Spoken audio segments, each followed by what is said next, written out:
Wo liegen die Unterschiede vom Tamiya Dumper G601 im Vergleich zum sehr originalgetreuen Bruder Dumper? Das finden wir in diesem Video heraus.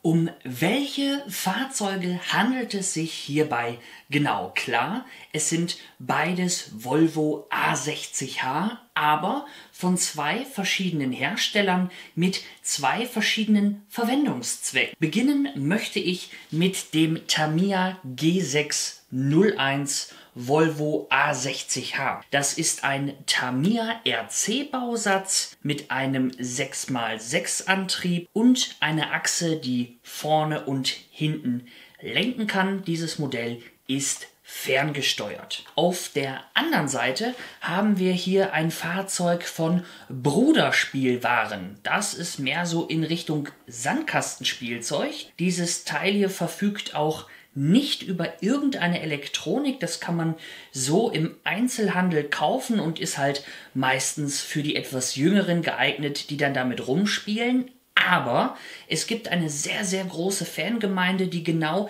dieses Fahrzeug hier auf RC umbauen. Da gibt es die wildesten und tollsten Sachen. Mit ganz viel Handwerksgeschick wird da gearbeitet.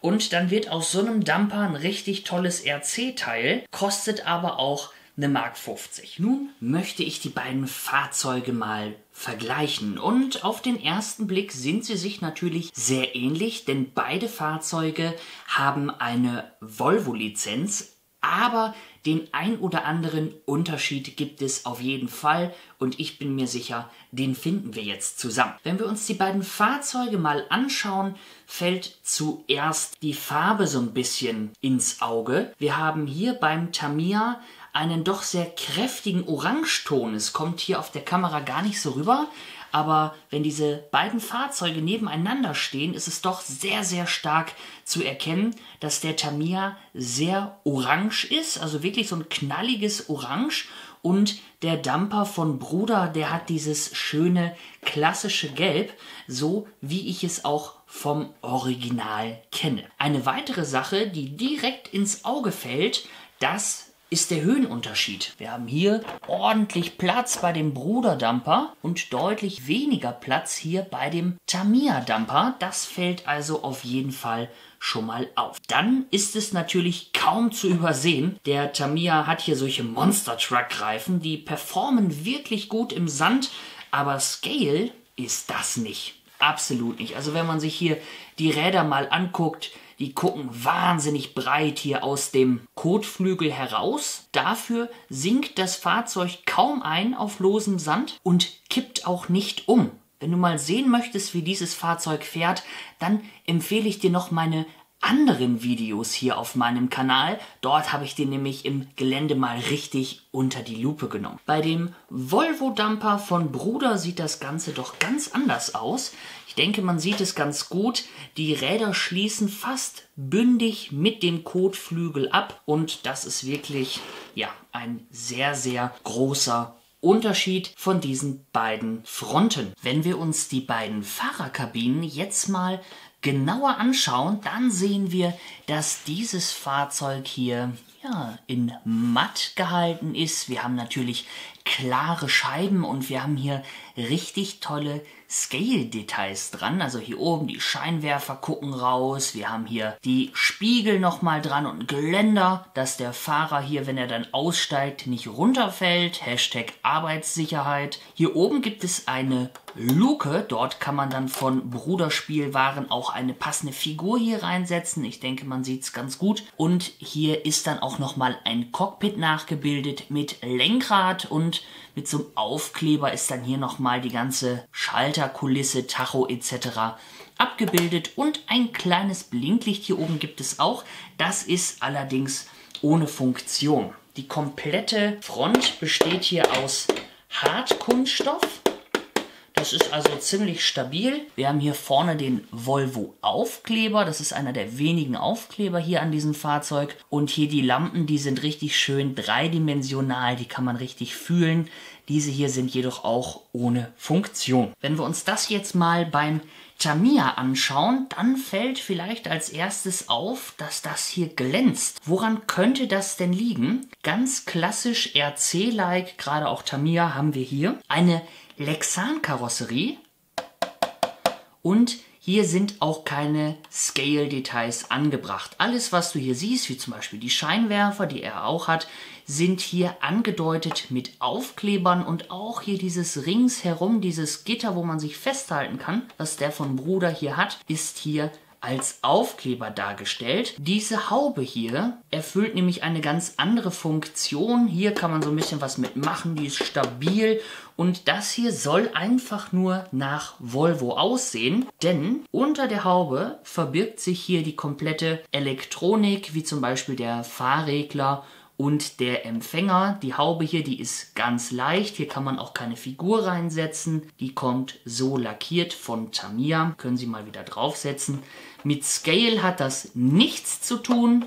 Das hier ist nur das äußere Erscheinungsbild hier zu diesem Dumper und auch die Lampen, das sind alles Aufkleber. Also wenn du einen Meter weit weg stehst, siehst du, jo, alles klar, das ist ein Volvo-Dumper.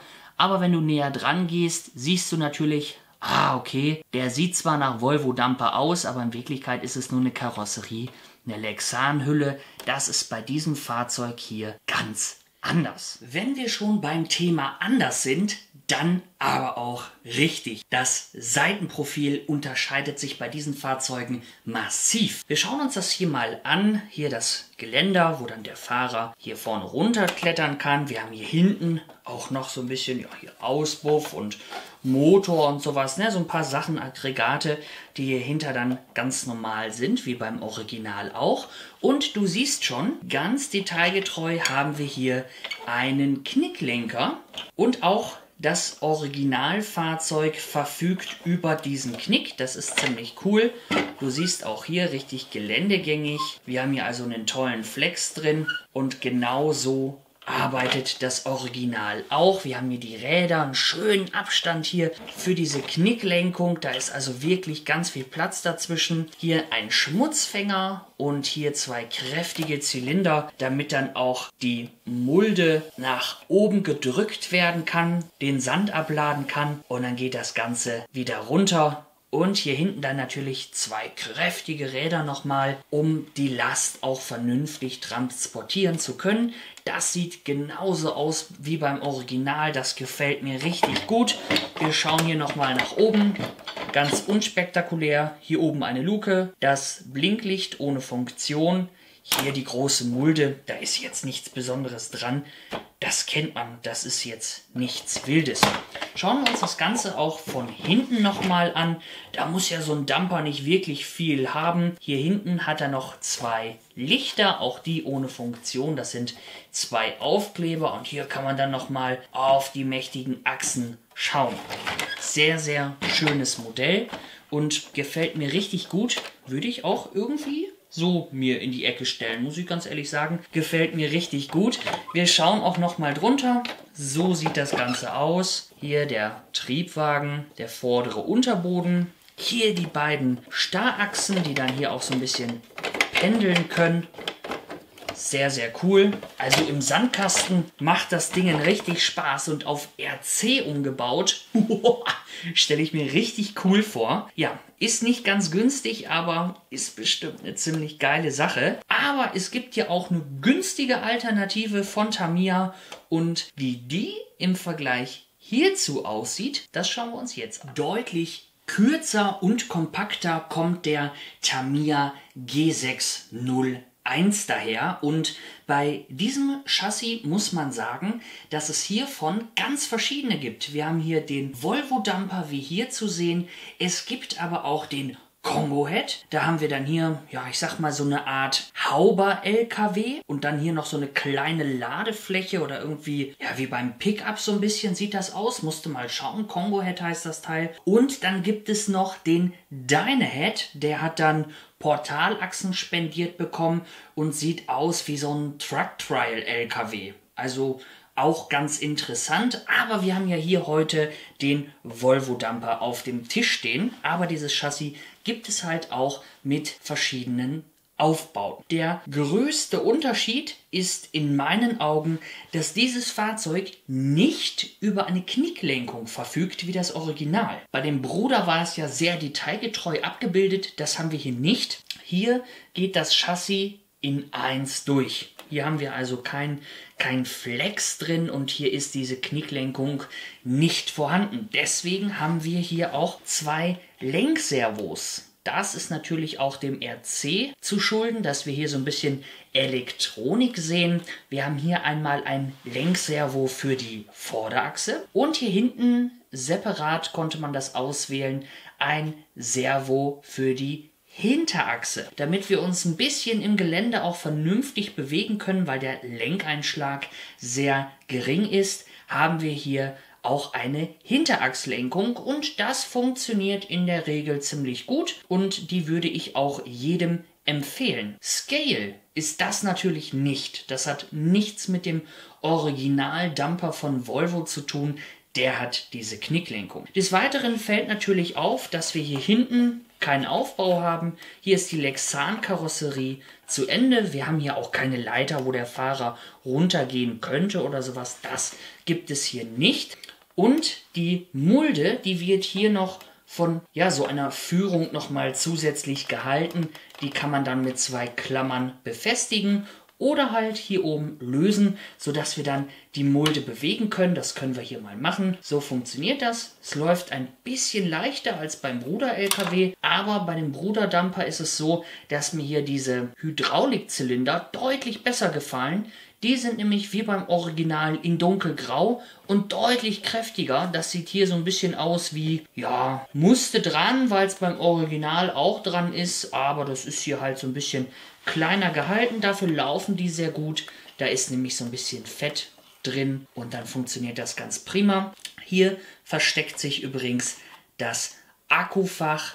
Dort wird dieses Fahrzeug dann mit Strom versorgt. Die Räder hier hinten, ich sag mal, sie sind sehr nah zu den Vorderrädern. Wir haben hier immer noch einen gewissen Abstand und man kann auch erkennen, dass das hier die Vorderachse ist und das hier die beiden Hinterachsen sind. Aber das hat mir bei dem Bruder-LKW ein bisschen besser gefallen. Dort war das ganz detailgetreu. Auch hier schauen wir uns mal das Heck an und das sieht ganz ähnlich aus wie beim Bruder-LKW. Wir haben hier noch so eine kleine Stoßstange, um irgendwelche Schläge oder sowas abzufedern, wenn man jetzt damit mal ganz schnell im Gelände unterwegs ist. Man kann hier hinten noch auf die Federung schauen und hier hinten, genau wie beim Bruder auch, nochmal so kleine Lämpchen, auch hier ohne Funktion, das sind nur Aufkleber. Natürlich schauen wir uns auch das Ganze nochmal von oben an. Die Luke hier ist in der Lexan-Karosserie nur angedeutet. Ebenfalls haben wir auch hier dieses Blinklicht nicht. Das finde ich sehr schade, das wäre schön gewesen, aber da werde ich sicherlich mal was nachrüsten. Ja, und hier die etwas kleinere Mulde, die ist aber auch auf jeden Fall stabil.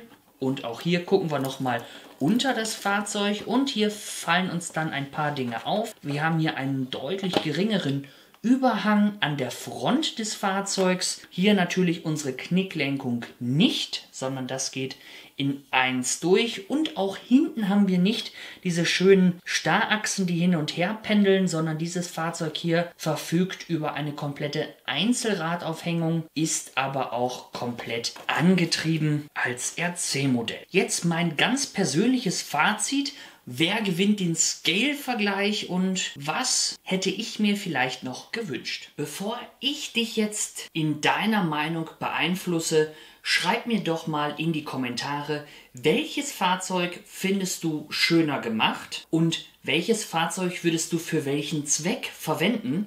Das würde mich wirklich sehr interessieren. Wir haben hier 2 gleiche Fahrzeuge, die unterschiedlicher nicht hätten sein können. Auf der einen Seite haben wir ein Kunststoffmodell, was wirklich tolle Scale-Details hat und auch hier alles aus Kunststoff hat, was wirklich toll aussieht, was mehr so für den Sandkasten geeignet ist, also mehr so für den Junior, sieht aber einfach fantastisch aus, lässt sich toll bewegen und kostet im Einzelhandel, glaube ich, so um die 60 €, ist allerdings nicht RC angetrieben Und auf der anderen Seite haben wir von Tamiya einen RC-Bausatz, der von außen zwar aussieht wie der Volvo Dumper, aber unter der Haube eigentlich was ganz anderes stecken hat. Im Einzelhandel unverbindliche Preisempfehlung waren, glaube ich mal, so um die 280 €,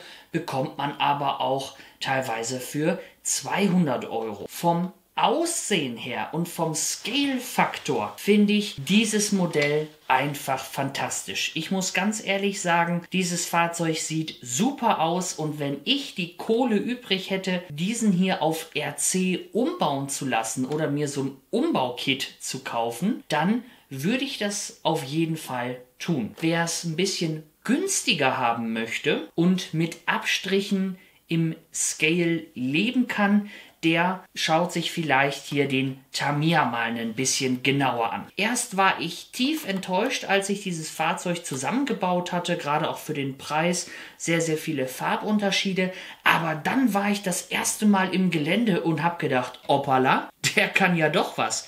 Da war ich also sehr, sehr überrascht und jetzt muss ich mal schauen, dass ich noch so ein paar Scale-Elemente von diesem Fahrzeug hier abbaue und da anbringe, dass ich hier eine günstige RC-Alternative zu diesem Dumper hier habe. Wenn du mich auf der Verwandlungsreise von dem Tamiya hier begleiten möchtest, dann abonniere gerne den Kanal und schau dir die Playlist hier an. Da habe ich ganz viele tolle Videos zu dem Fahrzeug und gemeinsam können wir hier sicherlich noch was rausholen. Aber auch mit diesem Fahrzeug hier habe ich was ganz Spezielles vor und das kann ich dir versprechen, hast du bei diesem Dumper noch nie gesehen. Bis dahin, mach's gut, dein World Control RC.